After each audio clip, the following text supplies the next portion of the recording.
Hey guys, what's up? Welcome back here to the Fishing Teacher, and really appreciate you guys swinging by the channel and checking it out today. And we are going to be talking about the length of your plastic worm today, guys. You know, when you want to use certain lengths of plastic worms and when different lengths work better than others. Give you guys a little tips and advice on that. And also, guys, for get started here, a quick thank you to everybody out there that has helped the channel reach 10,000 subscribers last week. And if you guys want to help out, you know, hitting that subscribe button is a really good way to do it, as well as using our tackle warehouse links that we put in the description of the video.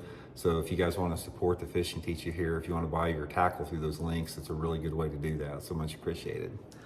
Okay guys, how to choose the length of plastic worm that you decide. Now, plastic worms come in a lot of different lengths. You know that most of them start out the smaller size, like this 4-inch zoom finesse worm right here, and then they'll go up to something like the old monster here, this is a 10-inch worm, and they even get bigger than that. So for the most part in the bass fishing world, you got plastic worm lengths between 4 inches and 10 to 12 inches. And everything in between. You know, you got 4, 5, 6, 7, 8, 9, all that through there. So let's talk a little bit about when you want to use different size worms under different conditions. And let's go small, then we'll go bigger as we go, you know, through the whole length thing. First of all, the times that you want to use the small worms, like the little finesse worms, 4 and 5 inch worms, usually a smaller diameter worm like this is normally in cleaner water conditions out there.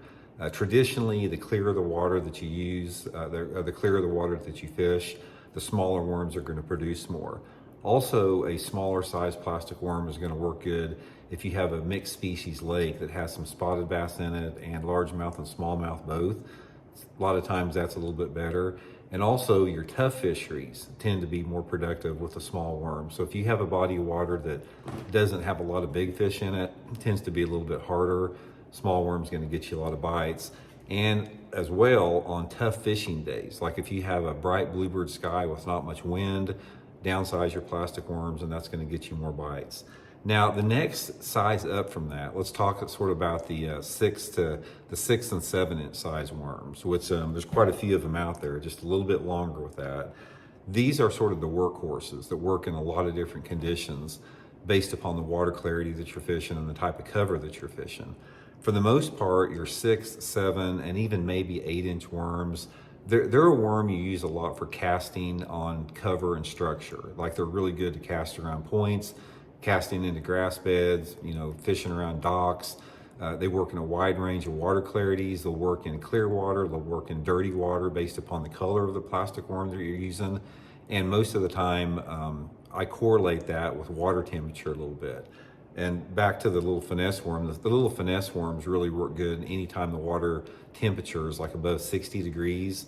And the little bit larger worms like that, normally I like the water temperature to be over 70 degrees. So they're sort of like a correlation on worm length versus water temperature, but there are other factors too, along with your water clarity, your water level, sky conditions, weather conditions, all that type of stuff. And also with length, you also have to consider the girth of your worm, because some worms like this Zoom trick worm here are small diameter, and then like the old monster is quite a bit fatter diameter. So the fatter diameter worm that you have is going to displace more water than the thinner one.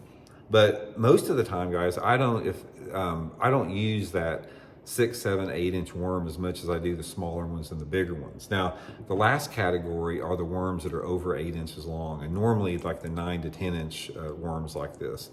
Most of the time you're going to find a big worm like this, when something in that 9 to 10 inch range, it's sort of a warmer water worm. They usually work better in the summertime of the year when water temperatures are warmer. I have never done any good on a big worm if that water temperature is like below 70 degrees. Very, very seldom, with the exception of possibly Florida.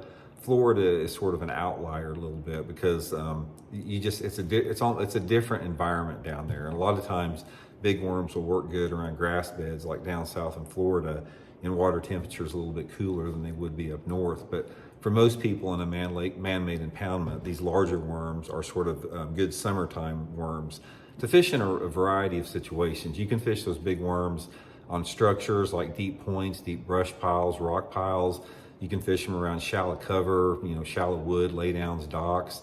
But it's all sort of relative to temperature with that, water temperature. I would say more than anything else, you have, and you hear me talk about this a lot on my videos, guys. It's a combination of water temperature and water visibility in terms of selecting the size and profile of your worms that you use. So just a good foundation, you know, and there's exceptions to all rules, but a good foundation is the clearer the water that you're fishing, use the smaller worms. The dirtier the water you're fishing, use the longer, larger diameter worms in correlation with different colors. Darker colors if it's more dirty, more natural translucent colors if it's a little bit cleaner like that. And it usually adds up to a lot more success when you guys do that. So like anything else, guys, it's just experimentation.